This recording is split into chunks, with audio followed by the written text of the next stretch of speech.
welcome back to Auto Trend TV.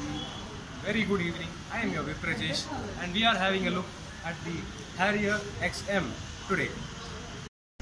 So here we are.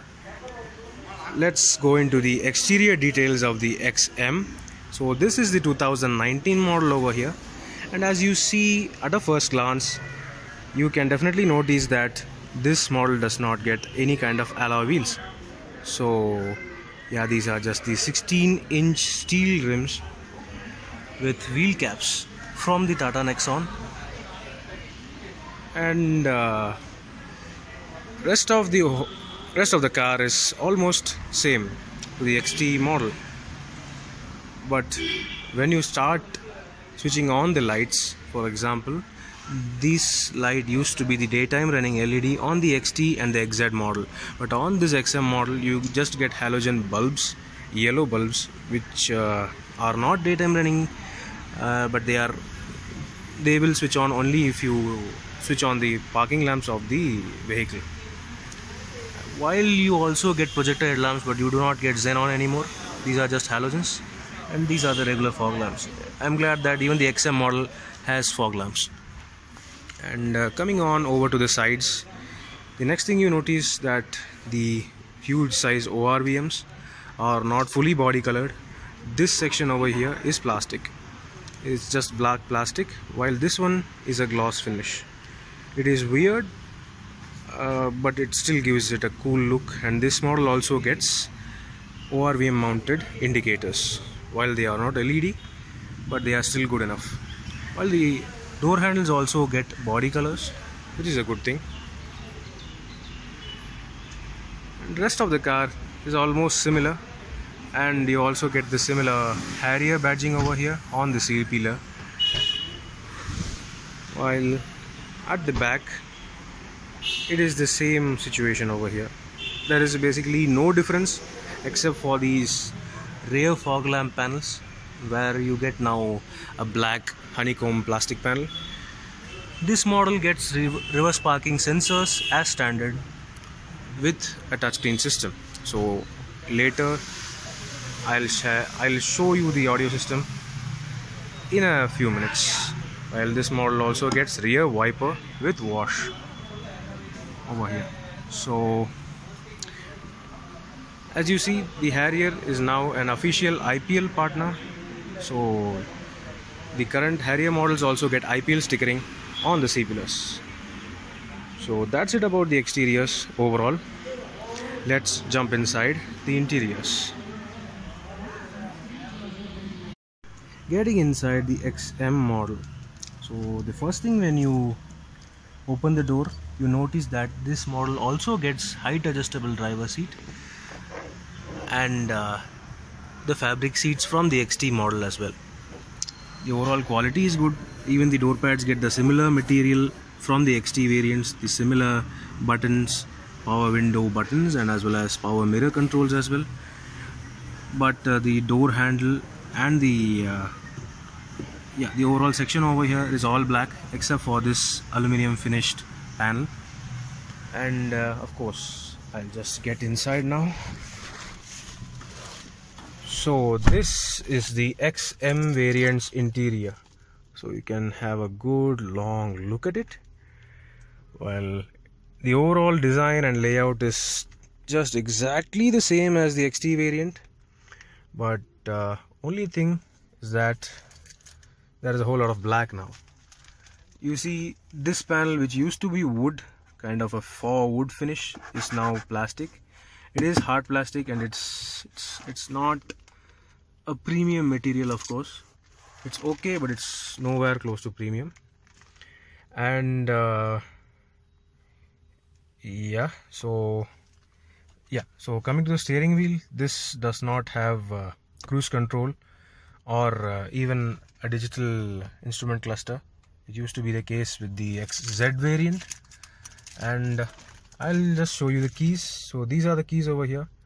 The keys are basically same as what you get on a Tiago or a Hexa or Nexon or anything. Since this vehicle does not have a smart key or a smart button, push button start, you don't get any kind of push button start in this vehicle. So this is a key start only with a flip key, and this is the flip key over here. Of course, it also gets a follow me headlamp function, while this spare key is a manual one. You don't get any kind of remote in that. I'll just slot it inside.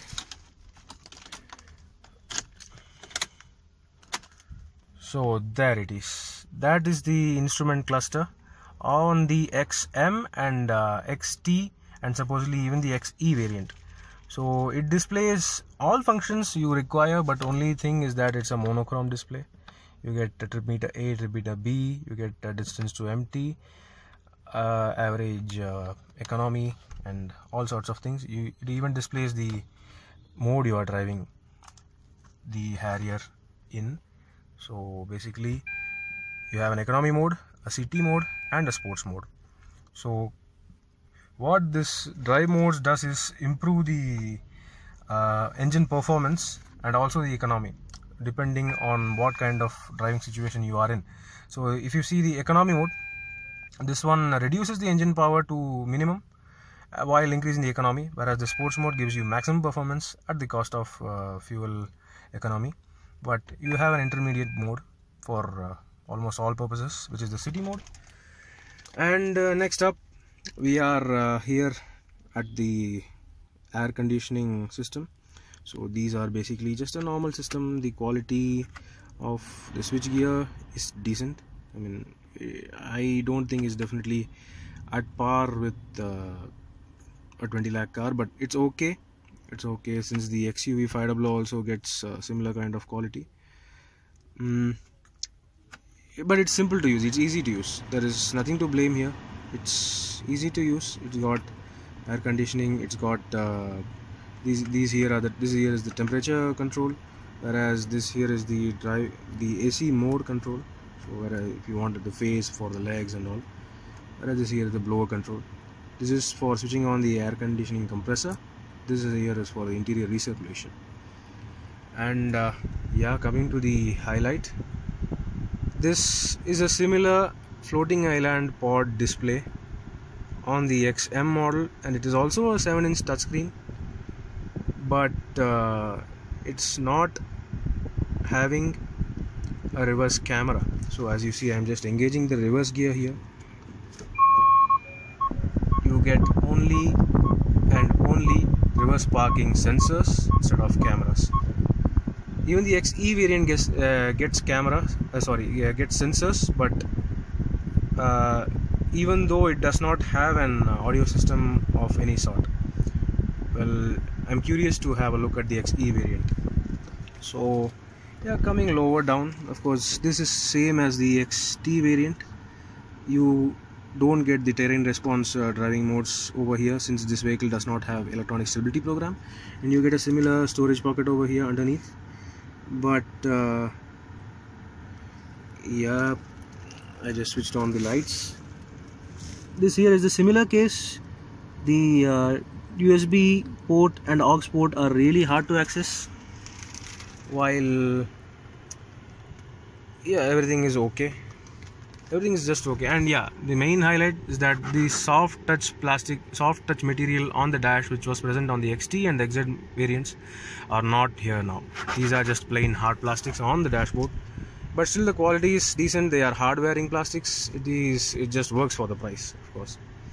And yeah, even this system,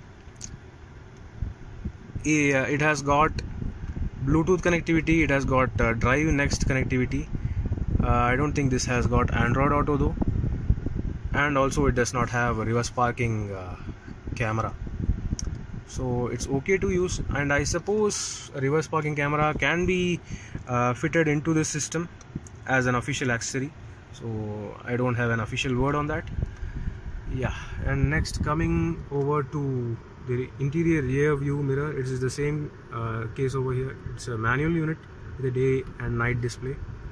So it is the same over here, and basically all other things inside the cabin is the same. You got the same sunglass holder, same interior lights. You even have got the same glove box. So it's okay. Well, rest of the car is the same. You have got the same handbrake, And coming to the handbrake discussion, well, I don't think it's that hard to operate. It just works as any other handbrake. Only thing, the design is different. There is no hardship or anything in this handbrake. I find it really easy to use, and when you slot it inside, when you disengage the handbrake, it just sits flush with the center console. I like this design. I don't know why some people are complaining. And we have cup holders here, which is similar. We also have a similar cooling box over here. Well, sorry, this is not cooling box. This is not a cold storage box. This is just a normal square storage box with soft padding underneath. But you have a 12 volts charging socket over here. And yeah, so the space is good. Everything is similar. And even this XM model gets voice commands on the steering wheel, and also steering tilt and telescopic adjust. So that is a really good thing for an almost basic model, whereas this model does not get automatic wipers, does not get automatic headlamps. Everything remains manual. And that's it about the interiors. It is okay for this pricing kind of segment. The prices are notified below for this XM variant. So I'll just jump inside the rear seats now. I am just opening the back door of the Harrier, and the nicest touch about the Tata Harrier is that when you open the door, this panel is integrated into the door, so that even if you have driven in some kind of slushy and muddy terrains, when you get out of the car, you won't have dust or mud sticking onto your pants. So that is a nice touch. And right now I'm inside the XM variant. Basically it is the same vehicle, just as the XT variant. You get nice fabric seats with good thigh support and really comfortable, soft but firm seats. You got similar interior lighting, LED white lighting, and there is a whole lot of legroom even if I adjust the driver's seat to my height. As you can see, I can sit cross-legged and allow my chauffeur to drive relaxed, while I also can be totally relaxed. These are the similar AC vents over here. Of course, there is not much of a difference. You also get JBL speakers, but there is no JBL mentioned over here. I think these are just Harman speakers instead of JBL, and I don't think this model gets rear tweeters, since it's got 4 speakers and 2 tweeters only. But I think the quality will be okay given by Tata standards. And this here is a speaker, and this speaker is functional. So, and also this model gets the famed phone holder in the door pockets with humongous bottle holders and some more storage space, while we have similar kind of design and soft touch cloth material on the door with black door handles and grab handles. While everything else remains the same. You got good headroom, you got good space, good legroom, good comfort. But yeah, the major miss over here is the armrest. As you see, this variant does not get a rear armrest. And on the positive side, I think the center passenger, the middle passenger on the rear seat can be a bit more comfortable, given that he or she does not have a hard armrest hitting at the back. While this here is another look at the overall interior design and layout of the Harrier 2019 XM variant. So yeah, another major difference is that you don't get a charging socket for the rear seat on the XM variant. Well, even in the XT variant you would be getting a USB socket over here, but this model does not have it, even though it has got a phone storage pocket over here. That is different.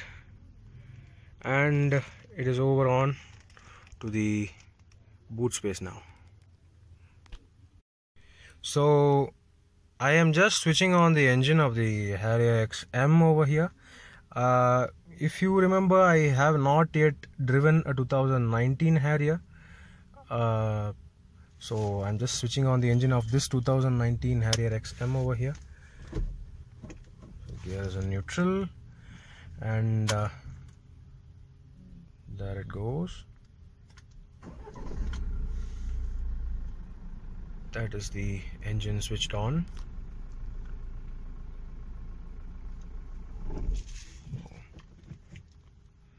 Sorry about that.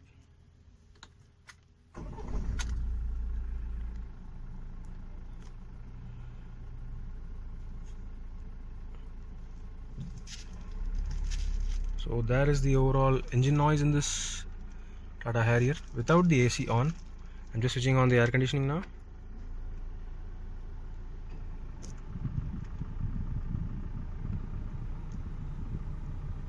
So if you see, the overall engine noise inside the Tata Harrier 2019 has been reduced drastically. The NVH, the noise levels, and also the vibrations on the gear lever, be it the accelerator pedals and on the steering wheel, have been reduced significantly. Although you can feel a certain kind of a pulse going on the steering wheel, you can feel the pulse. It is not definitely disconnected, but I think it will just fade away when you are moving the car, when you are actually driving the Harrier. I'm just raising it.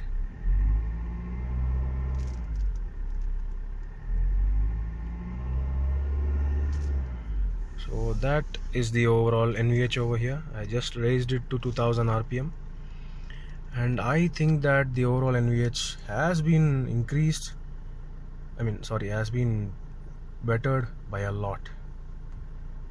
So guys, I am just switching on the Harriers, all the Harriers lights, for you to take a good look at how all the lightings and functions look on the XM variant of the Harrier. So here we go. We switched on the headlamps, and I've also switched on the front fog lamp. So, and yeah, the handbrake is also on. So let's go out.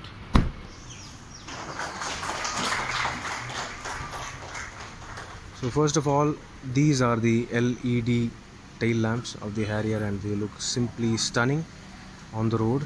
In person, they look awesome. And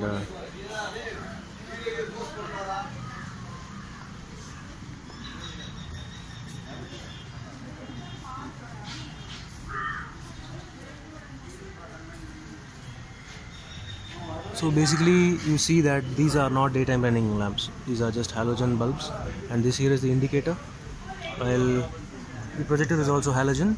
The fog lamp is a regular one.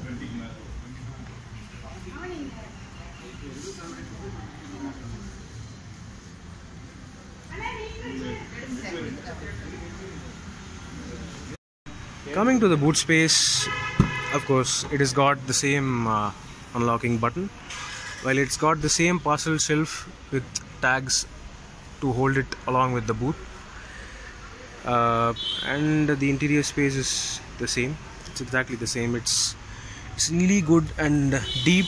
It's got more than 520 liters of space, which is really good, and you have the traditional jack and toolkit under here in the first pocket, whereas you get a kind of small storage, a big storage area where you can store small bags and small knickknacks.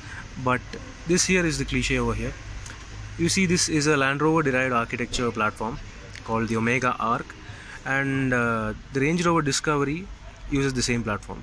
So that means that on the Range Rover Discovery, this is the area where they would have accommodated the third row seats for children.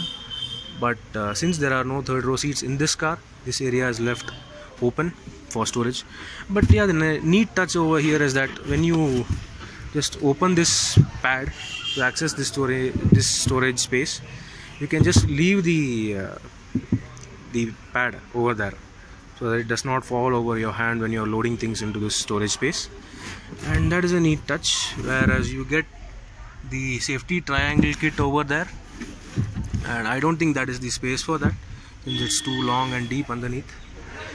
And this boot area does not get any kind of interior lighting, so while the XT had it, I suppose, but this gets hooks for storage of bags, for hanging some bags on one side only. So it does not have a hook on the left side, but it gets one on the right side. And yeah, that's it about the boot space. Rest of the car is similar. And yeah, this handle over here, it is good for accessing. But it's over here when it gets awkward. So you kind of have to bend your hand to totally use it. But it's okay. You can give it a pull and then push it away. So that's it about the Tata Harrier's XM variant. So do let me know, how do you feel about the XM variant? The price of the on-road price of the Tata Hexa is visible on the screen now. So do let me know, what else would you like to cover me? What would you like me to cover regarding the Harrier, and how do you feel about the XM variant? So stay tuned for further videos. Thank you for watching. Do subscribe to our channel. Have a great evening. See ya. Thanks for watching this video. Please subscribe for more videos. If you like this video, click the like buttons and give your comments.